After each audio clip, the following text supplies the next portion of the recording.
ouvir a voz do Salvador.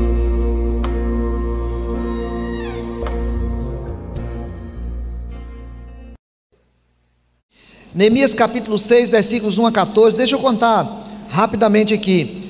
O povo de Israel tinha ido para o exílio, Jerusalém tinha sido destruída, o povo do Senhor, o povo de Javé tinha sido envergonhado, e agora eles voltaram e estão passando por um processo de reconstrução. Eles estão reconstruindo não apenas o muro, eles estão reconstruindo a autoestima de povo de Deus, eles estão reconstruindo o templo de Deus, eles estão reconstruindo a adoração ao único Deus. Era o único povo que adorava um único Deus. Então eles estavam reconstruindo todo um projeto espiritual que ia além da questão do muro em si. E aí o capítulo 6 diz assim: tendo ouvido Sambalate, Tobias, Gesem o arábio e o resto dos nossos inimigos, que eu tinha edificado o muro e que nele já não havia brecha nenhuma, ainda que até este tempo não tinha posto as portas nos portais, Sambalate e Gesem mandaram dizer-me: vem, encontremo-nos nas aldeias no vale de Ono. Porém intentavam fazer-me mal. Enviei-lhes mensageiros a dizer: estou fazendo grande obra, de modo que não poderei descer, porque cessaria a obra enquanto eu a deixasse e fosse ter convosco?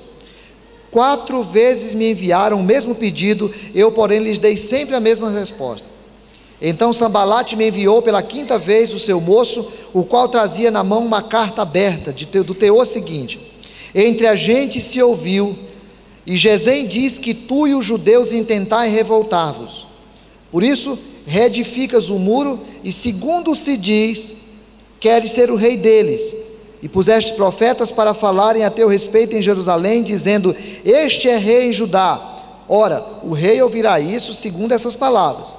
Vem, pois, agora e consultemos juntamente. Mandei dizer-lhes: de tudo o que dizes, coisa nenhuma sucedeu. Tudo o teu coração é que o inventas. Porque todos eles procuravam atemorizar-nos, dizendo: as suas mãos largarão a obra e não se efetuará. Agora, pois, ó Deus, fortalece as minhas mãos. Tendo eu ido à casa de Semaías, filho de Delaías, filho de Meetabel, que estava encerrado, disse ele: vamos juntamente à casa de Deus, ao meio do templo, e fechemos as portas do templo, porque virão matar-te. Aliás, de noite virão matar-te.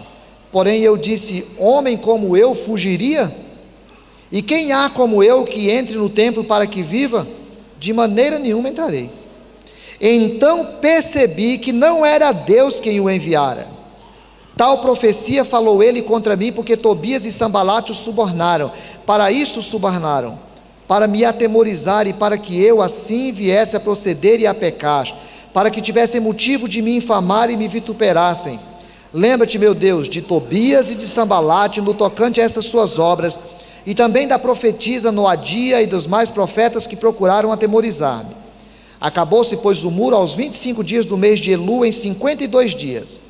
Sucedeu que, ouvindo-o todos os nossos inimigos, temeram todos os gentios, nossos circunvizinhos, e decaíram muito do seu próprio conceito, porque reconheceram que por intervenção de nosso Deus é que fizemos essa obra.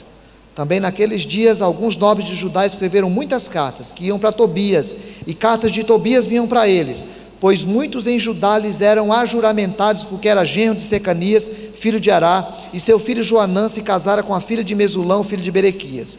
Também das suas boas ações falavam na minha presença, e as minhas palavras lhe levavam a ele. Tobias escrevia cartas para me atemorizar. Irmãos, quando eu tinha 18 anos, já toda a experiência dos meus 18 anos, estava noivo,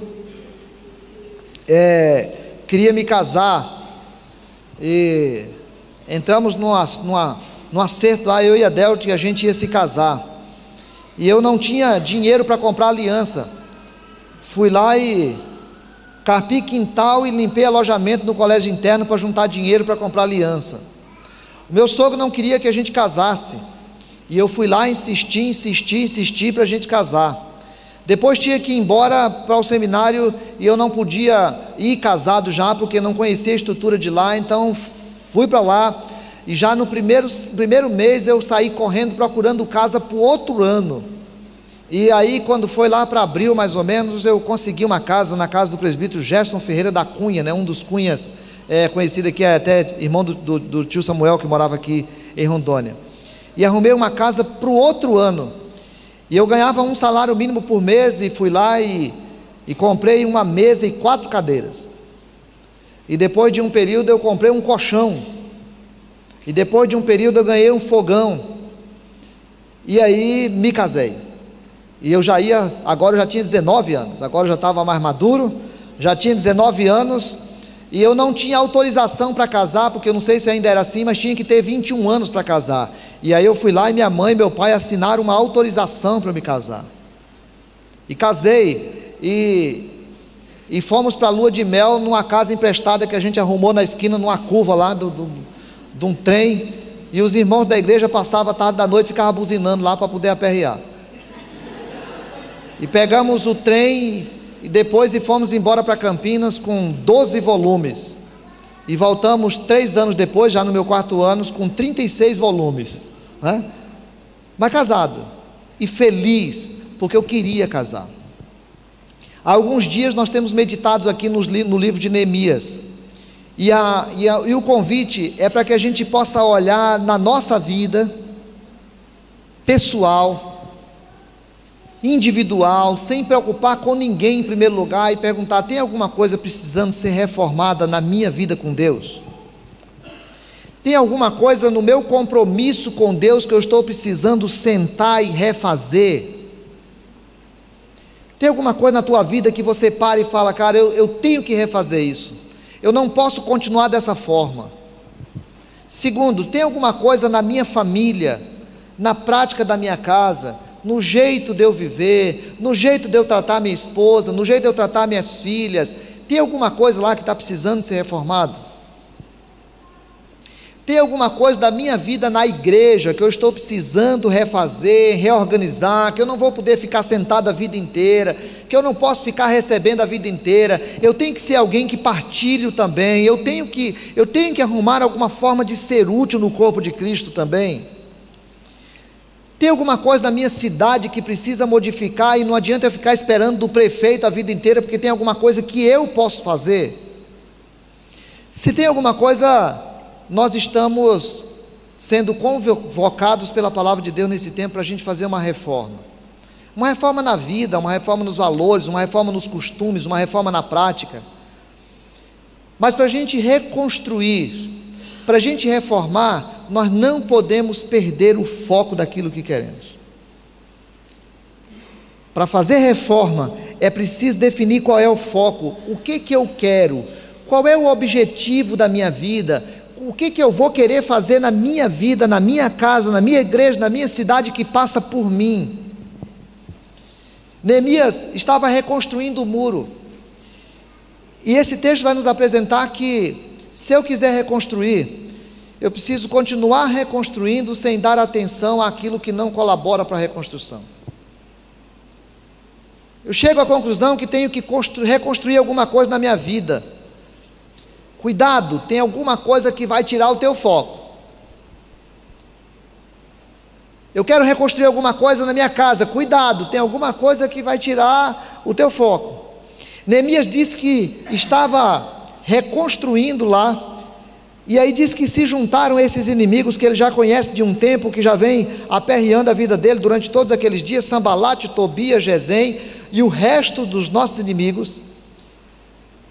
E na hora que eles viram que o muro estava reconstruído, eles mandaram um recado para a gente e disse assim: vem, encontremo-nos nas aldeias no vale de Ono. Porém, intentavam me fazer mal. Olha só a proposta. A proposta é: Neemias, nós estamos querendo conversar com você. Vem, vamos encontrar em tal lugar, nós vamos ter uma conversa, a gente está precisando ter uma conversa. O Neemias dizia: pá, não vou não vou, e ele diz claramente por quê. Ele diz assim: não vou porque estou fazendo grande obra, de maneira que não poderei descer. enquanto eu a deixasse e fosse ter convosco, a obra pararia. Não vou não.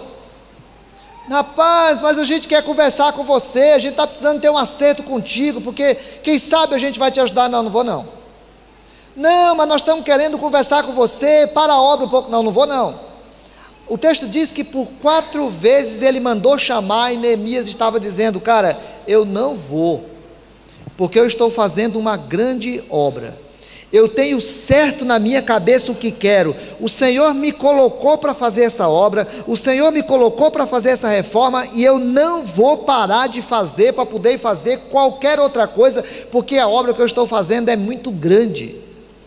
E grande não é apenas no tamanho, porque a obra já estava acabando, só faltavam as portas. Ele estava falando do que importava aquela obra no povo de Deus.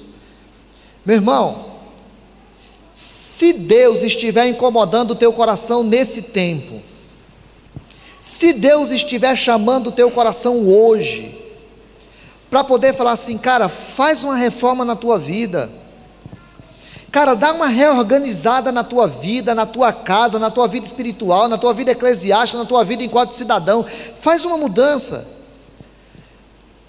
foque isso e preste atenção, porque muita coisa vai começar a acontecer para te tirar o foco, muita coisa vai começar a acontecer para tirar a tua atenção. Deus está querendo que você mude tal coisa, mas vem alguém, vem algo, vem uma situação, vem alguma coisa para tentar tirar o teu foco. Se você mudar o foco, você perde o rumo. Se você mudar o foco da reforma, você perde o rumo. O Senhor deixou essa história registrada para a gente, para que nós pudéssemos ficar atentos a esse fato. Todas as vezes que nós nos propomos fazer uma reforma de alguma coisa da nossa vida espiritual, vai ter algum tipo de reação espiritual. Irmãos, seja por ignorância, ou seja, desconhecimento, seja por ingenuidade, ou seja por ranzizice eclesiástica,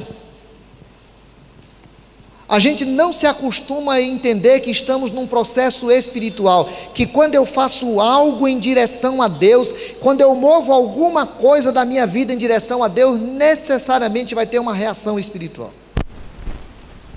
Alguém está interessado que nós continuemos do jeito que estamos.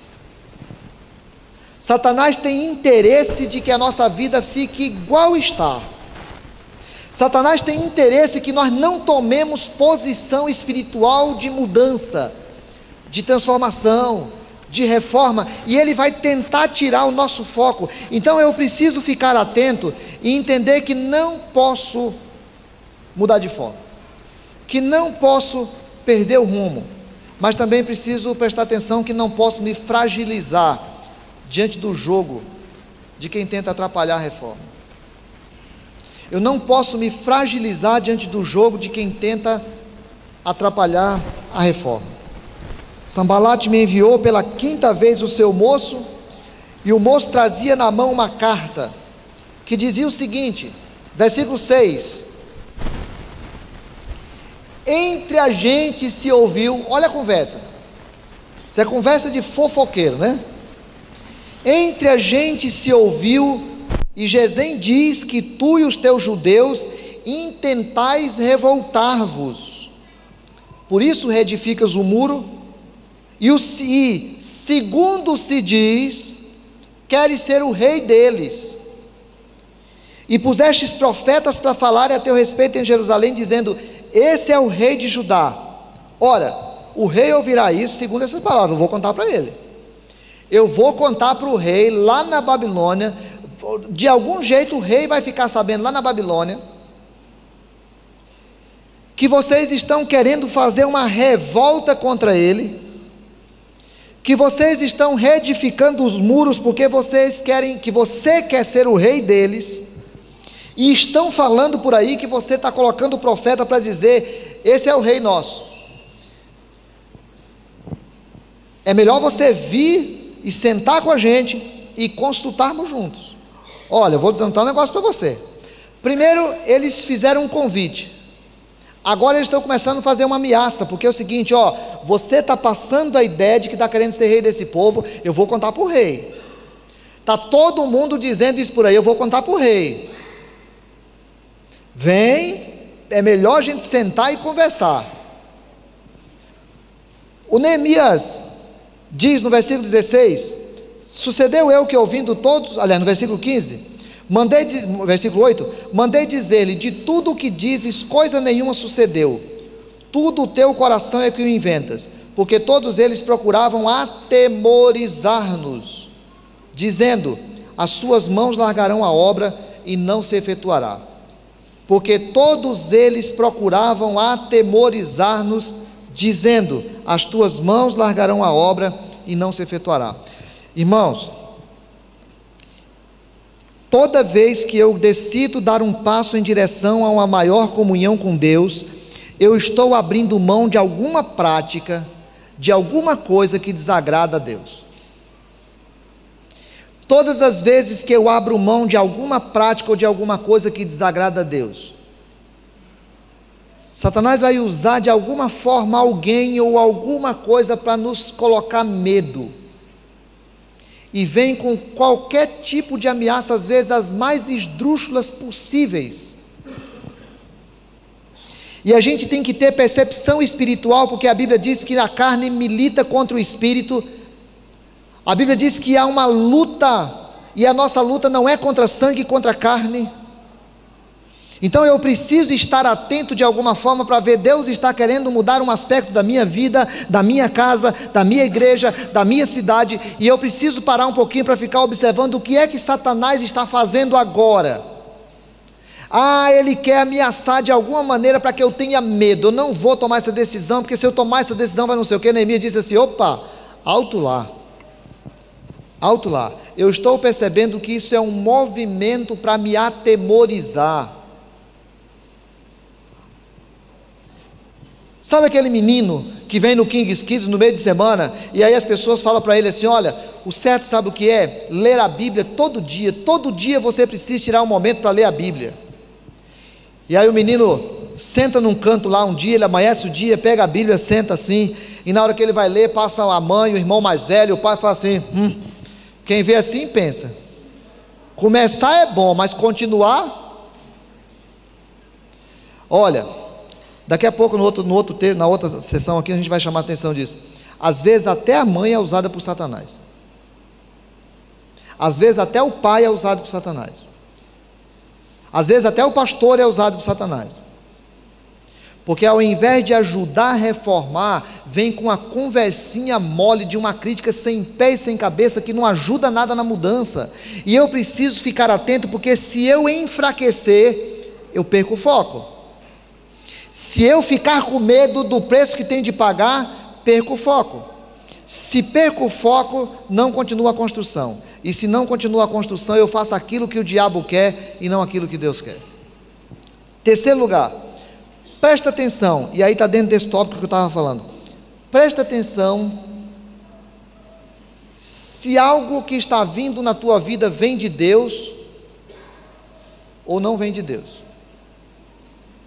Presta atenção. A Bíblia diz que Neemias resolveu naquele dia ir lá na casa de uma pessoa, versículo 10, na casa de Semaías, e foi conversar com Semaías, e o Semaías disse para ele, era um irmão, um judeu dali de dentro, e o Semaías disse para ele, vamos juntos à casa de Deus. Olha que coisa bonita, vamos juntos à casa de Deus, ao meio do templo, e fechemos as portas do templo, porque virão matar-te. Aliás, de noite virão matar-te. Gente, olha que coisa bonitinha. Era um irmão judeu, era um irmão de dentro da casa, era alguém que estava falando para Neemias, presta atenção, os caras estão querendo te matar. Aliás, os caras vêm hoje para te matar. Vamos fazer o seguinte, vamos todo mundo lá para o templo, a gente fecha todas as portas, o templo obviamente era bem maior, a gente fecha todas as portas e vamos ficar lá dentro, porque estão querendo te matar. Um dia, Jesus disse assim, eu vou para Jerusalém. Pedro disse assim, não Senhor, para Jerusalém não, senão vão te matar.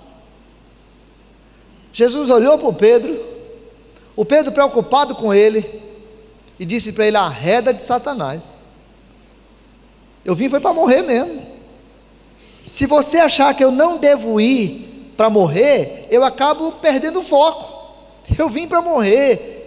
Era preciso que o Pedro entendesse que aquilo não era uma proposta humana vinda de Deus, era uma proposta humana vinda de Satanás na vida de Pedro, porque Pedro estava sendo utilizado por Satanás para mudar o foco de Jesus. Jesus não estava ali para viver, Jesus estava ali para morrer, e era preciso que aquilo acontecesse. A Bíblia fala de outras situações em que a gente pode perceber quando é que alguém chega com uma conversa muito boa para a gente. O Adão, segundo a narrativa bíblica, estava lá tranquilo, tarde, chega uma serpente comum àquele ambiente, né, legal, e fala para ele, come dessa fruta. Aí o Adão fala, não cara, posso não. Pode sim. Lembra quando a gente está com diabetes, a taxa de glicose alta, e chega um rapaz com chocolate? É só um pouquinho, é só hoje. Não rapaz, come sim, não tem problema não, mas eu estou proibido de comer, se eu comer eu vou morrer. Não vai nada, se você comer, você vai ficar tão sabedor e tão poderoso quanto ele. Come. Irmãos, a gente precisa aprender a tomar cuidado com isso. Ainda que a proposta seja boa, ainda que a proposta seja bonita, ainda que a proposta venha de um amigo. Um dia Jó estava no profundo do seu sofrimento, já não tinha mais jeito para ele, a sua mulher chega para ele e fala, cara, amaldiçoa teu Deus, vamos, é como se fosse para ir atrás de outro, mas ela fala, amaldiçoa teu Deus, e ele fala, não, eu não. Nós precisamos aprender, a Bíblia diz que Neemias, ao ouvir aquela história, disse, homem como eu fugiria? E quem há como eu que entre no templo para que viva? De maneira alguma entrarei. Então percebi que não era Deus quem o enviara. Tal profecia falou ele contra mim, porque Tobias e Sambalate o subornaram. Eu percebi que não era Deus. Às vezes, irmãos, a gente precisa parar e numa conversa de Facebook perguntar, rapaz, será que essa pessoa que está falando comigo está falando em nome de Deus? Você já conversou com um cão no Facebook? Eu já. Pensa num caba bom de conversa. Normalmente ele vem como sexo oposto. Normalmente ele vem como sexo oposto. Você já encontrou Satanás te propondo alguma coisa para ter um lucro ilícito? Você já encontrou Satanás te propondo alguma coisa para ganhar uma eleição fácil? Você já encontrou Satanás te propondo alguma coisa prazerosa? Eu já. Agora, irmãos, essa não é a questão só. Sabe qual é a questão? Você já foi usado por Satanás no Facebook para atrapalhar a vida de alguém? Você já foi usado por Satanás para fazer uma proposta de lucro ilícito? Você já foi usado por Satanás para atrapalhar uma pessoa que está tentando reformar a sua vida e crescer? Você já foi usado por Satanás para uma proposta de prazer que afasta aquela pessoa de Deus? Você já foi usado por Satanás para tirar alguém da comunhão com a igreja, porque você faz da vida da pessoa um inferno? Você já foi usado por Satanás com uma fofoca que tira a paz de um monte de gente por causa de um comentário mal feito, num lugar mal feito, numa hora errada? Você já foi usado por Satanás para poder atrapalhar alguém que está chegando na igreja com um comentário sem pé e sem cabeça e a pessoa escuta? Irmãos, é preciso que a gente pare para poder perceber que existe uma luta que se trava todos os dias, e essa luta pode acontecer dentro do nosso quarto, dentro da nossa casa, dentro da nossa igreja, dentro da nossa cidade, e nós podemos estar sendo atingidos pelo inimigo, ou podemos ser instrumentos do inimigo para poder atrapalhar a reforma de vida de alguém. E Neemias disse assim: cara, eu parei e percebi que aquilo não era de Deus, não. O cara estava me chamando para o templo, aquilo era uma enganação para tirar o meu foco. Eu não posso perder o foco. Último lugar, versículo 16 diz que sucedeu que, ouvindo todos os nossos inimigos, temeram todos os gentios, nossos circunvizinhos, e decaíram muito no seu próprio conceito, porque reconheceram que por intervenção do nosso Deus é que fizemos essa obra. Sabe qual é o grande foco da nossa vida, irmãos? Sabe qual é o grande foco das nossas reformas? Sabe qual é o grande foco das nossas mudanças? A glória de Deus. Na hora que os inimigos tentaram atemorizar a vida de Neemias, na hora que ele achou que as mãos de Neemias estariam enfraquecidas, Neemias diz assim: Senhor, fortalece as nossas mãos. Desde o começo da história, quem está acompanhando vê Neemias, toda hora que a coisa aperta, ele para na presença de Deus. Na hora que vem o Tobias e o Sambalate, ele fala: Senhor, se lembre de Tobias e Sambalate. Senhor, olha, eu vou entregar Tobias e Sambalate nas tuas mãos. Estou enfraquecido, tem ameaça sobre mim. Senhor, olha, fortalece as minhas mãos. Tudo ele entrega para o Senhor. Depois que a obra estava pronta, os inimigos começaram a reconhecer: cara, esse cara, não era possível ele fazer essa obra toda sozinho. Não era possível ele fazer essa reforma toda sozinho. Não era possível ele fazer essa mudança toda na vida de um povo sozinho. Na verdade, o Deus deles está agindo por ele. O Senhor quer olhar você, irmão. O Senhor quer olhar a tua vida. O Senhor quer olhar a minha vida. E quer fazer reforma em nós. O Senhor quer fazer reconstrução em nós. O Senhor quer que a gente abra mão de práticas que têm nos afastado dEle, têm destruído a obra dEle na nossa vida. O Senhor quer mudar padrões de dentro da nossa casa. O Senhor quer que a nossa família seja mais saudável, que ela seja melhor. O Senhor quer que na nossa casa haja paz, haja comunhão. O Senhor quer que acabe mágoas, querelas, distâncias, silêncios dentro da nossa casa.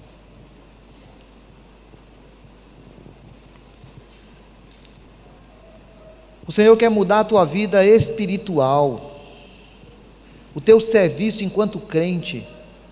Servo que não serve, não serve. Tem muita coisa para ser feita, tem muita gente para ser alcançada. Eu vi uma moça de uma igreja aqui que colocou no Facebook essa semana uma coisa que eu achei interessante. A igreja deles está começando uma campanha que eles vão dar com uma faixinha, alguma coisa. Você aceita uma oração? Já pensou que legal isso? Andar na praça, naquele dia que tem muita gente, no domingo à tarde, hoje eu vi que tem muita gente por ali, a pessoa com a plaquinha andando: você aceita uma oração? Para poder parar por alguém e fazer uma oração na rua. Ontem nós assistimos um filme aqui que mexeu com a gente, né? Estou incomodado com a história daquele filme.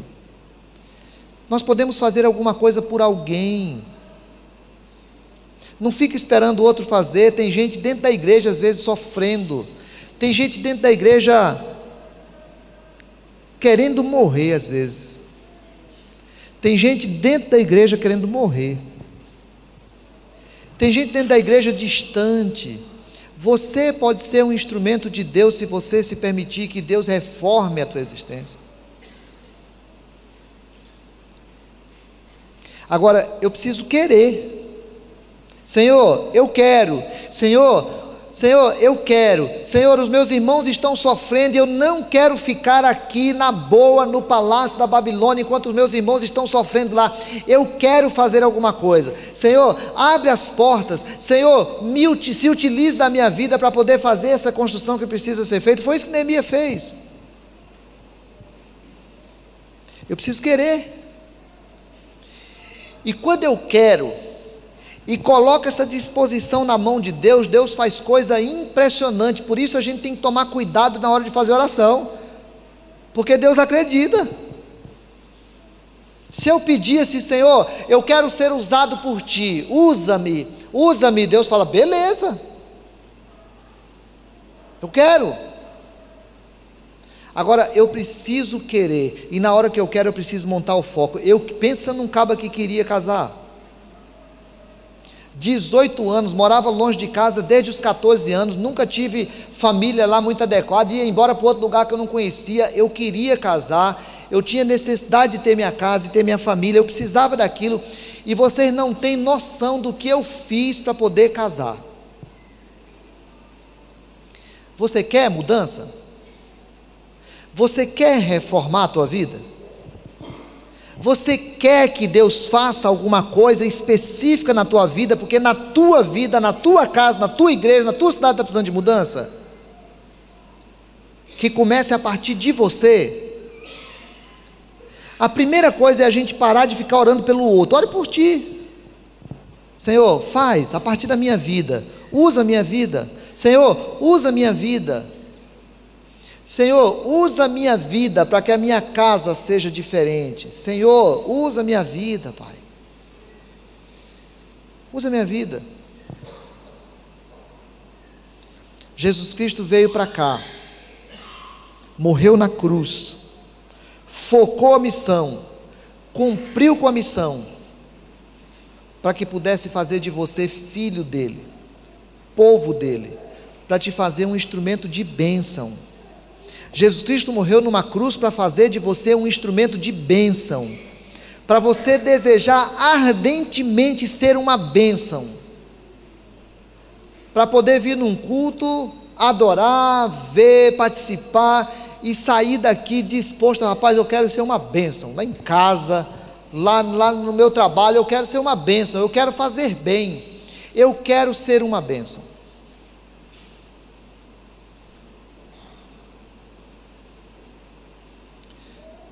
Domingo passado o pastor Fabiano disse que o pastor Fabiano estava sentado ali, né, e ele é muito brincalhão, terminou o culto, e ele, pentecostal, acostumado a fazer apelo, chamar todo mundo da igreja para vir para frente. Ele disse que na hora que eu terminei a pregação, ele falou assim, eita rapaz, agora nós vamos, agora vai ter. Aí eu falei assim, irmão, vamos orar? Nós vamos orar. E aí ele falou assim, ele já se preparou lá atrás para vir, porque ele disse assim, hoje vai todo mundo, porque não é possível, depois da pregação deve ir todo mundo lá para frente. E aí ele brinca, ele conta isso, bastante exagerado, né? Porque ele diz assim que ele olhou para mim, esperou chamar todo mundo, disse que eu dei 2 passos para trás e botei a mão assim, e falei assim, vamos orar, irmãos.